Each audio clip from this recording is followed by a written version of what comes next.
चैतन्य है जिस पर हमला बोलते हुए नजर आए। तो आपको बताते चले गिरफ्तारी के बाद ईडी की रिमांड पर चैतन्य बने हुए हैं और इस पर देखिए बीजेपी की ओर से ये पोस्टर लगाया गया। ये पोस्टर भी हम आपको दिखा रहे हैं, जहां कार्टून वाला पोस्टर ये लगाया गया बीजेपी की ओर से। तो आपको बता दें कि छत्तीसगढ़ में शराब घोटाले में चैतन्य का नाम शामिल है।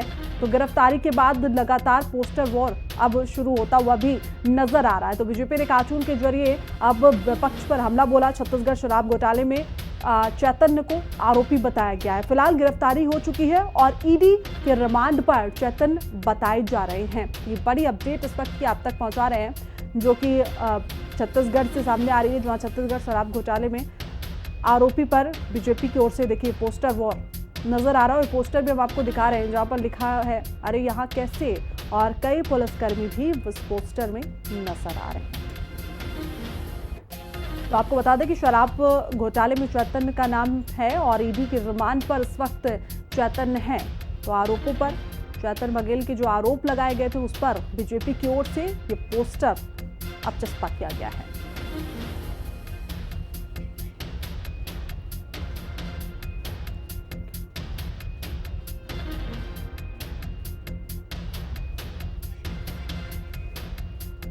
तो देखिए ये पोस्टर की तस्वीरें भी हम लगातार आप तक पहुंचवा रहे हैं और ज्यादा जानकारी के साथ हमारे सहयोगी नवीन हमारे साथ जुड़े हुए हैं। नवीन, एक बार फिर से पोस्टर वॉर देखने को हमें मिल रहा है, क्या कुछ अपडेट है इस पर? बिल्कुल, देखिए जो चैतन्य बघेल है, भूपेश बघेल के बेटे, जो अभी के समय ईडी के रडार पर है। ईडी ने मनी लॉन्ड्रिंग के मामले में उन्हें गिरफ्तार भी किया है। शराब नीति से जुड़ा पूरा मामला बताया जा रहा है, जिसे लेकर छत्तीसगढ़ में अभी के समय राजनीति है वो देखने को मिल रही है, जहां एक तरफ बीजेपी ये आरोप लगा रही है कि चैतन्य बघेल इस पूरे मामले के मास्टरमाइंड है और उनको कहीं ना कहीं उनके पिता भूपेश बघेल का जो संरक्षण था वो मिला हुआ था। तो वहीं दूसरी तरफ जो भूपेश बघेल है वो लगातार ये आरोप लगा रहे हैं कि जिस दिन विधानसभा में उन्हें अडानी से जुड़ा मुद्दा उठाना था, उसके बाद सरकार ने ईडी को उनके घर भेजा। लगभग 4 से 5 घंटे तक ईडी की टीम ने भूपेश बघेल के घर पर छापेमारी की और उसके बाद चैतन्य बघेल को गिरफ्तार किया गया था। तो दोनों पार्टियों की तरफ से, चाहे वो बीजेपी हो चाहे वो कांग्रेस हो, जमकर अभी के समय चैतन्य बघेल के मुद्दे पर जो राजनीतिक प्रतिद्वंदिता देखने को मिल रही है वो हो रही है। और उसके साथ ही साथ बीजेपी लगातार पोस्टर जारी कर कहीं ना कहीं चैतन्य बघेल और भूपेश बघेल पर भी निशाना साध रही है। बिल्कुल नवीन, हम कह सकते हैं कि भूपेश बघेल ने ना कि बीजेपी पर निशाना साधा, ईडी की जो कार्रवाई है, कार्यशैली है, उस पर भी वो निशाना साधते हुए नजर आ रहा है। और विपक्ष इस तरीके की चीजें करता रहा है क्योंकि ईडी अपने स्तर से काम करता है, लेकिन जब ईडी कार्रवाई करता है और किसी की गिरफ्तारी उस वक्त की जाती है तो सीधे तौर पर विपक्ष शुरुआत से लेकर अभी तक सरकार पर निशाना साधता है।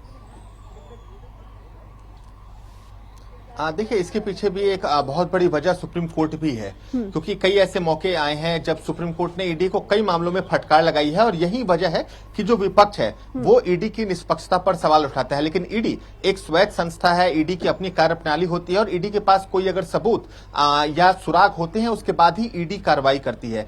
ईडी आमतौर पर छोटे मामलों में नहीं शामिल होती। जो बड़े मामले होते हैं जिसमें जो धनराशि है वो लगभग 10 करोड़ से ऊपर की होती है तो ईडी वैसे ही मामले में शामिल होती है। लेकिन चूंकि विपक्ष के नेता के घर रेड हुई, विपक्ष के नेता की गिरफ्तारी हुई है, तो निश्चित तौर पर जो विपक्षी पार्टियां हैं वो कहीं ना कहीं आवाज उठा रही हैं और ये अक्सर होता रहा है। सिर्फ छत्तीसगढ़ ही नहीं बल्कि दिल्ली में भी जब मुझे याद है जब प्रियंका गांधी से ईडी की टीम पूछताछ करती थी नेशनल हेराल्ड के मामले में, तभी कांग्रेस के कार्यकर्ता सड़कों पर उतरते थे। जब अरविंद केजरीवाल ईडी दफ्तर जाते थे, मनीष सिसोदिया ईडी दफ्तर जाते थे, तब भी आम आदमी पार्टी के कार्यकर्ता सड़कों पर उतरकर ईडी की टीम पर पक्षपात का आरोप लगाते थे। तो निश्चित तौर पर जब भी विपक्षी नेताओं पर ईडी की कार्रवाई होती है तो वो गतिरोध, प्रतिशोध देखने को मिलता है। बिल्कुल नवीन, तमाम जानकारी के साथ जुड़ने के लिए